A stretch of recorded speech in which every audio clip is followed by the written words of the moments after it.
In the World Peace Diet, one of the things that early on in the book I talk about is that the last revolution that this culture ever experienced was about between 8 and 10,000 years ago, and I call it the herding revolution, where we basically, actually started in the country that is now Iraq, started to own animals. The first time people started owning animals, seeing them merely as property. That was the fundamental reduction, and with that came everything else. We started owning human beings, slavery happened, we started having this rich elite that emerged, and they owned the capital. Capital means head, as in head of livestock. So the first capitalism was 10,000 years ago with this wealthy elite that emerged that owned the capital. They wanted more land. They wanted more capital. The fastest way to get rich quick back then was to steal, was actually to go to war and fight against other capitalists to steal their livestock or to win their livestock by defeating them in battle. The very first word for war in this planet that we know of is the old Sanskrit word gavya, which means simply the desire for more cattle. That was the first word for war, and people who lost, basically their livestock became the property of the ones who won, and the men became slaves, the women became concubines, and it was really a brutal time, and it brought out the worst in people. The men had to become hard and tough and brutal and disconnected from their feelings. Women became reduced to mere property that were bought and sold like chattel property. If you look at the very first writings that we have, the ancient Epic of Gilgamesh, the old Sumerian writings, the Iliad, the Odyssey, the Old Testament writings, the first ones, you see by the time the historic period emerged 3,000 years ago, the whole thing is established. There's slavery, and there's women are property, and wildlife has also been reduced to being the status of mere pests. They maybe will interfere with our livestock, so we want to get rid of them. And whoever owned the most capital, the most sheep and goats and cows, they were the ones who controlled society. They controlled all the institutions. They controlled religion and education. And is it any different today?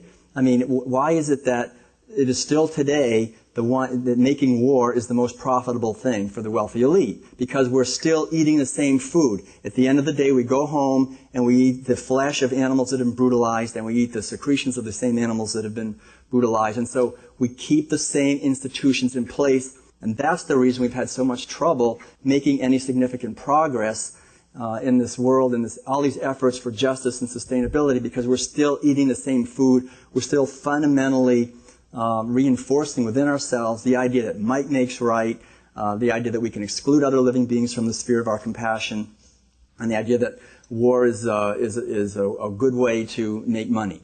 And this is underlying this culture. This is the living fury at the core of our culture that no one can look at. It's taboo to talk about this. So once we start to see it, then we get the understanding of the big picture of our culture. Then we realize why veganism is so essential, why it's the most powerful thing anyone can do to bless our world, and why there's nothing more benevolent and more sacred and noble, I think, than anyone can do than to take on the task of spreading this message of veganism.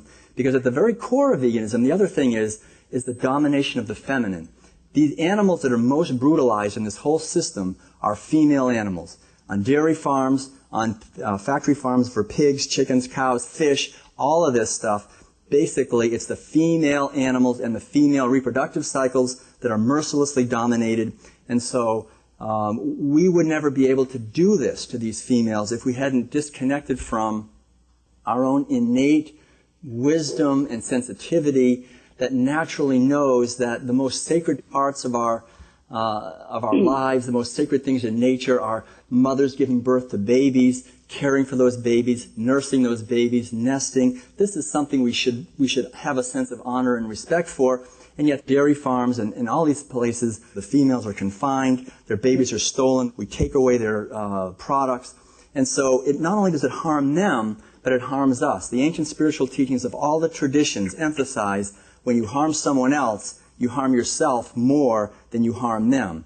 That whatever we would want most for ourselves, we should give to others. So if I want freedom and peace and joy and love for myself, I'm called to give that to others. If I give to others misery and enslavement and domination, then we end up being dominated. That's why we find more and more our culture, we are becoming enslaved, is because we are enslaving others. If we want to be free, we have to free others. And this is the teaching of liberation that I think we all know at the core of our being. I remember growing up in Concord, Massachusetts, and I just ate the food, massive amounts of meat, dairy, and eggs. And I remember when I was about 8 years old, I said to my mother, "So, is this what everybody eats?" And she said, "Yeah, this is what everybody eats." And then she said, "Well, there are vegetarians." and she said it like, "But don't worry, you'll never meet one. They live on another planet. They're like far away, and don't worry."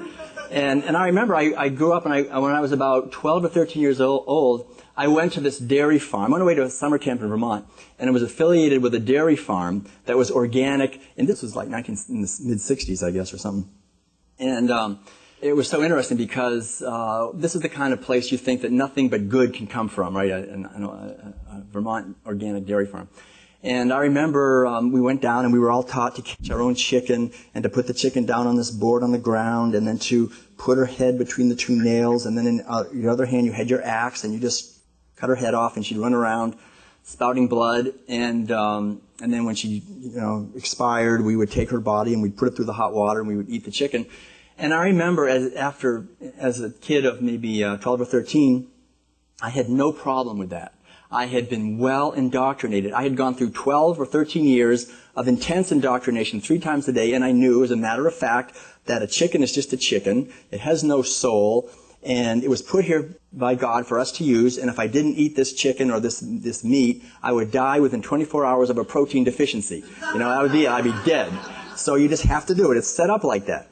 And I remember a little later we did the same thing to a cow. A cow wasn't producing enough milk, and we were brought down to this organic dairy, and we shot the cow in the head 3 times with a rifle, and she fell to the ground, and he cut her head off, and the blood was everywhere, and he wiped his brow very calmly and said, "You have to do that. You have to cut those arteries while the heart is still beating, otherwise the flesh would be disgusting. We humans would never want to eat it because we don't like soggy flesh."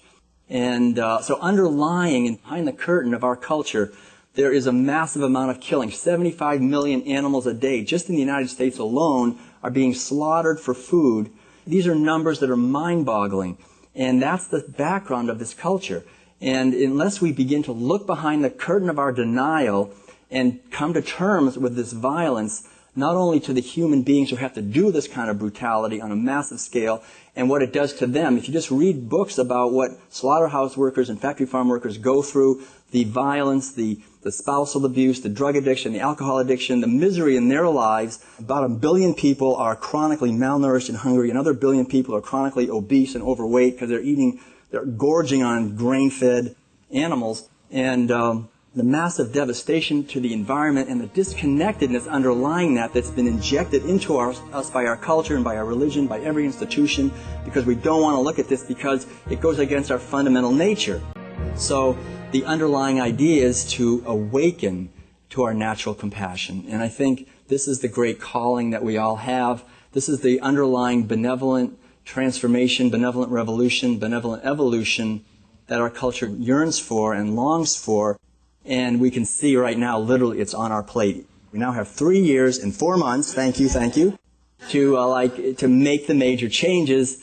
And I just want to invite all of us in this room and everyone who's listening to this or watching this at any time to go into our communities and spread this message. I was just at a retreat on my book, The World Peace Diet. 40 people went out, and they're now teaching the ideas in the World Peace Diet in their communities. We can do that with all modes and forms of vegan education. It's a grassroots movement. It's not going to be coming probably for a while to the mass media, but it can. But it will when we get strong enough.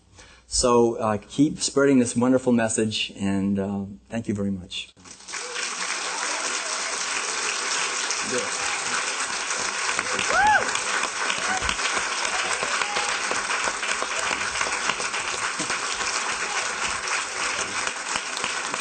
Bless you. That's wonderful.